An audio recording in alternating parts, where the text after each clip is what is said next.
Assalamualaikum warahmatullahi wabarakatuh. Di sini saya Intan Puspitasari, NIM 2018-353 akan mempresentasikan jawaban UTS audit substantif kasus pada perusahaan Heci Yazi Inc.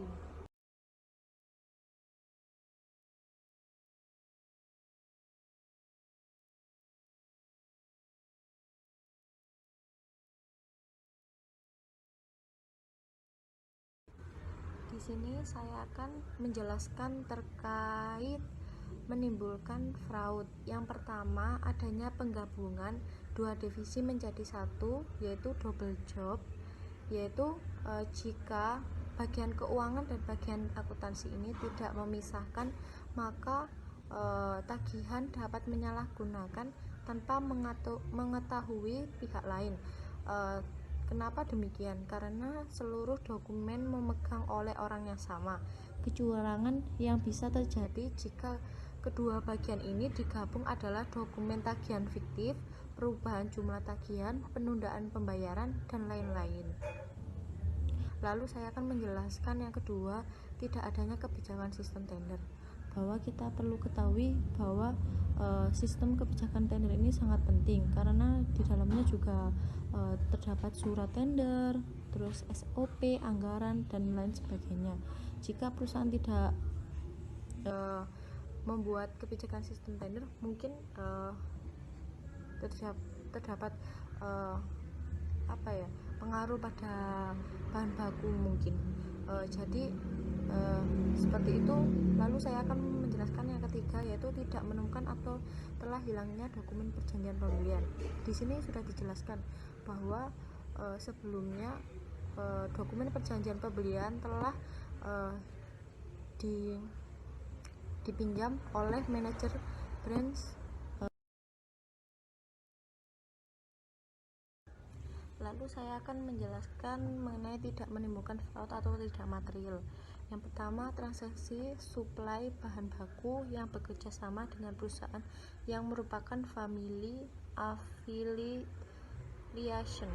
Yang kedua, yaitu terdapat kewajiban dari beberapa pihak yang terafiliasi dengan perusahaan. Yang ketiga, yaitu ada struktur yang tidak jelas karena terdapat double job di dalamnya. Lalu saya akan menjelaskan mengenai tindak lanjut. Yang pertama, membuat ulang struktur yang jelas agar tidak terjadi adanya double job.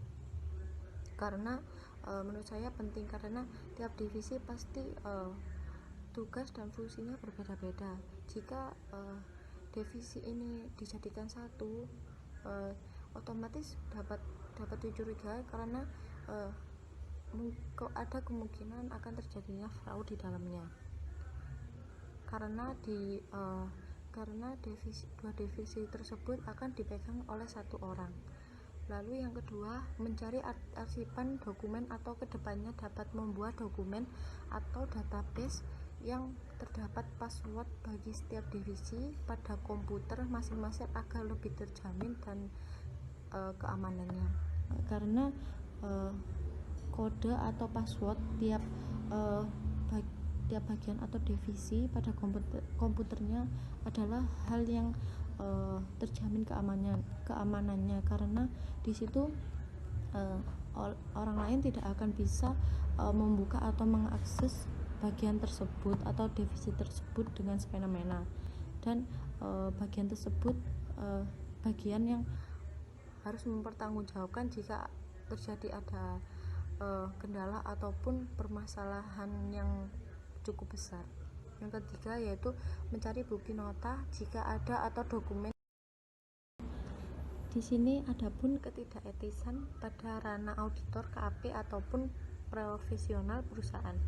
Yang pertama, adanya berupa tawaran kepada auditor junior untuk menjadi audit internal perusahaan yang sedang diaudit dengan gaji yang begitu besar.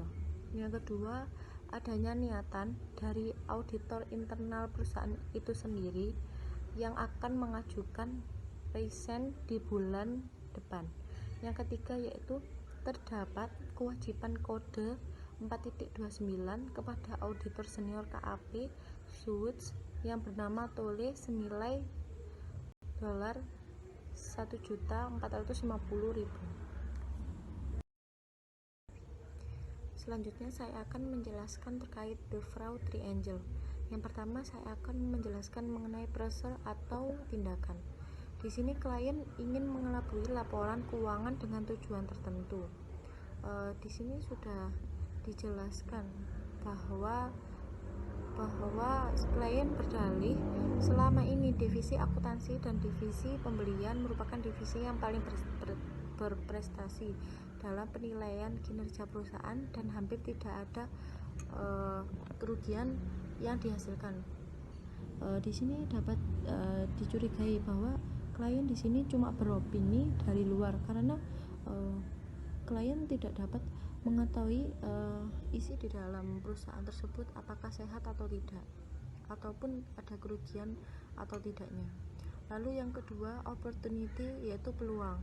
Adanya peluang yaitu kurangnya pengendalian untuk mencegah atau mendeteksi perilaku yang menyimpang pada perusahaan ini yang dianggap dapat menimbulkan fraud, seperti divisi tidak boleh dijadikan satu atau rangkap jabatan, dan adanya beberapa dokumen yang dianggap penting bisa hilang begitu saja tanpa berhati-hati untuk menjaga dokumen tersebut dari bagian divisi maupun pihak perusahaan sendiri, dan tidak adanya sistem tender yang cukup penting bagi perusahaan. Yang terakhir yaitu rasionalisasi. Adanya di sini saya akan melanjutkan presentasi saya, yaitu mengenai tawaran menjadi audit internal. Dengan privilege gaji cukup besar, tawaran audit internal, dan juga meninggalkan KAP Suits dan menjadi audit internal di perusahaan HCG Inc. Jadi saya akan sebagai audit junior di KAP Suits akan menyatakan tidak menerima tawaran dari perusahaan HCG Inc. karena dari temuan-temuan yang didapatkan mengindikasikan bahwa perusahaan tersebut lagi tidak sehat dan tidak baik-baik saja karena terdapat kecurangan di dalamnya. Dan itu pun cukup jelas karena dapat dilihat ya dengan tawaran pada posisi audit internal dan juga gaji yang cukup besar dapat terlihat karena di situ saya memposisikan audit junior dan mengaudit perusahaan HCG Inc. dan di dalamnya memang tidak begitu sehat. Jadi saya ditawarkan begitu besar dan juga audit internal sebelumnya akan resign bulan depan dengan perusahaan yang tidak sehat, maka kita. Sekian presentasi dari saya mengenai jawaban UTS audit substantif. Jika ada salah kata mohon maaf. Ilmu tanpa agama adalah kebincangan, agama tanpa pengetahuan adalah kebutaan. Wassalamualaikum warahmatullahi wabarakatuh.